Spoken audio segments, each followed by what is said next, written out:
it's just happened, and have a go. And I suppose that's something that we all have to deal with in our day-to-day lives.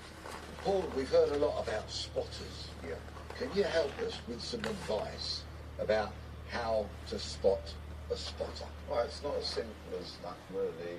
I could say you can spot a spotter, and that's the truth of it. It could be a kid on a little BMX just floating around, and you've got no idea what's going on. Next minute, you're getting robbed for your £2 watch. Well, I'm always in favour of... Well, they'll have a job with me, I haven't got a fucking watch. I think you've got to be careful about how you give it. The bit that concerns me more in terms of how people demonstrate themselves now is a tendency towards oversharing on social media. So people will say, you know, I've got this genuine, authentic, or look at my new car, you know, that I've just picked up.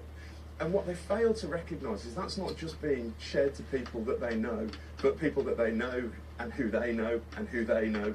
And before you know it, in effect, what you've done is to put that out there publicly.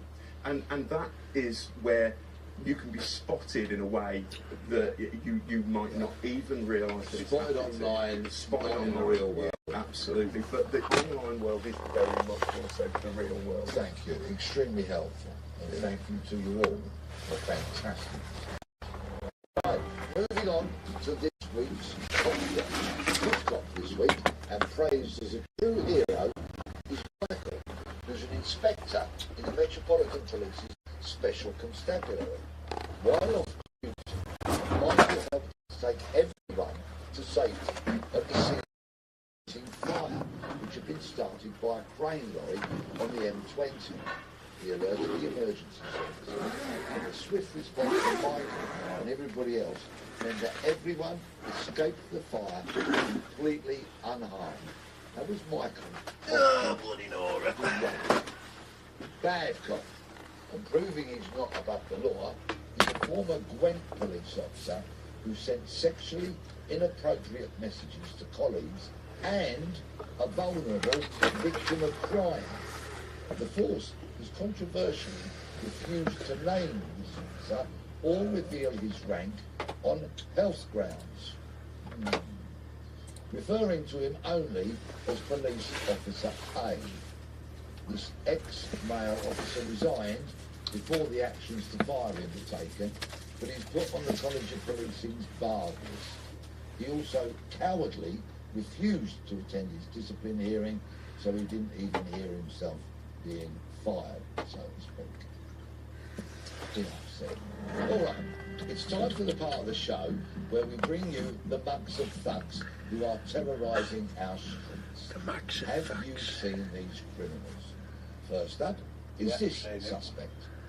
Officers would like to speak to James Harrison following the recovery of a large quantity of Class A drugs from a property in Bootle in September 2023.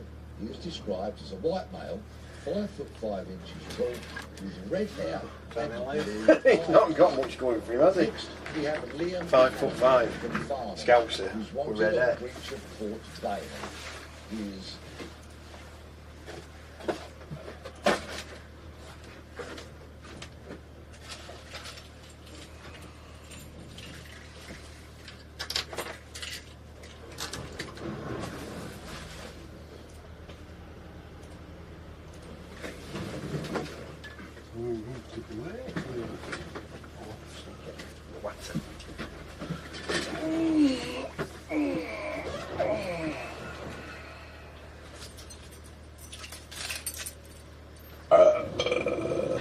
That's just doing a test, Mr. David. It's not points. No, it's not points.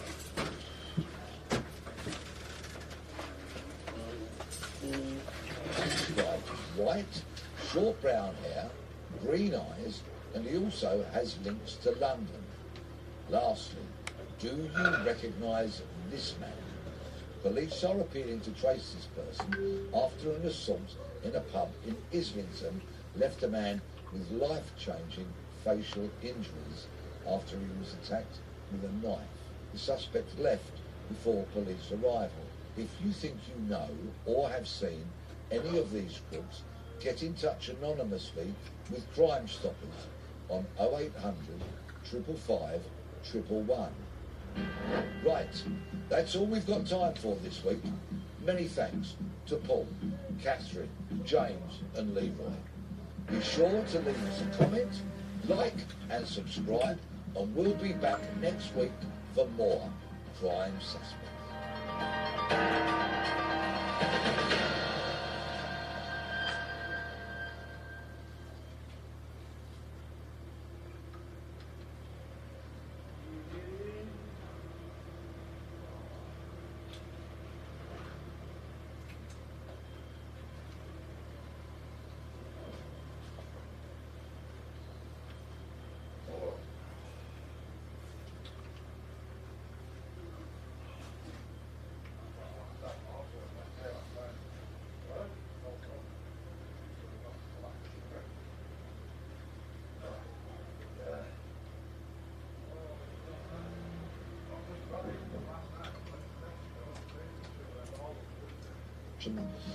But I didn't care.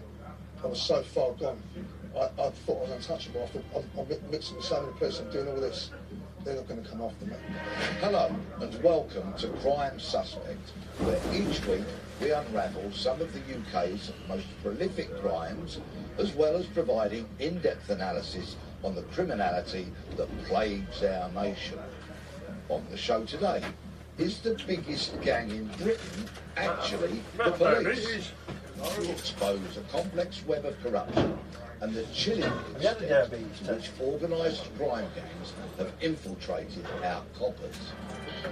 Later, is it safe on your street? Are we taking for this week's postcode watch? Just reminded me. And finally, it's your chance to book a crook as we show you this week's wanted criminals. Joining me for all of this today are former BBC Home Affairs correspondent and now crime and policing commentator, Danny Shaw. Paul Page, former Royalty Protection Police officer who served time in jail for his wrongdoing. And Maggie Oliver, CEO and founder of the wonderful Maggie Oliver Foundation. Welcome to you all. Now, you have the right to remain watching. This is Crime Suspect.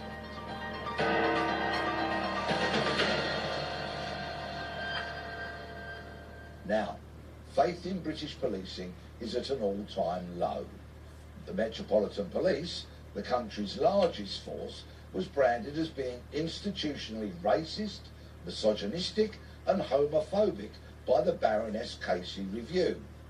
And, more recently, Andrew Malkinson was finally freed after spending 17 years behind bars for a crime he didn't commit, largely because of disclosure failures that lay at the door of Greater Manchester Police. In 2019, the Met was christened the biggest gang. It'll be something to do like flu or something. And over the years, we've seen a massive back catalogue of corruption and cover-ups, from David Carrick to Stephen Cloney and Elmer. This is more. Take this outside.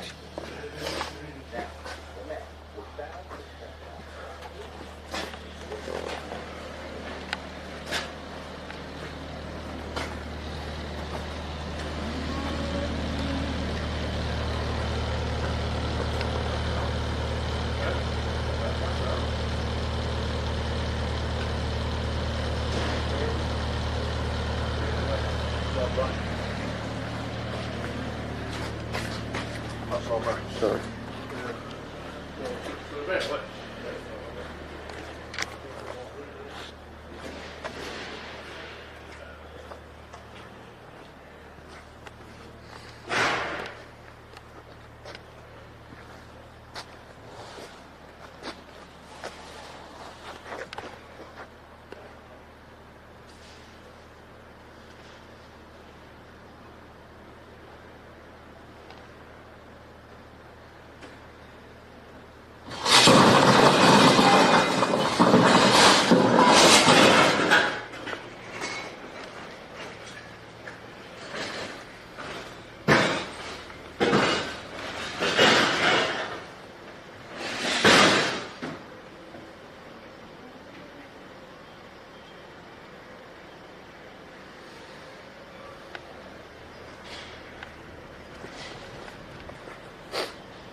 flag's going to fucking piss it now, isn't it?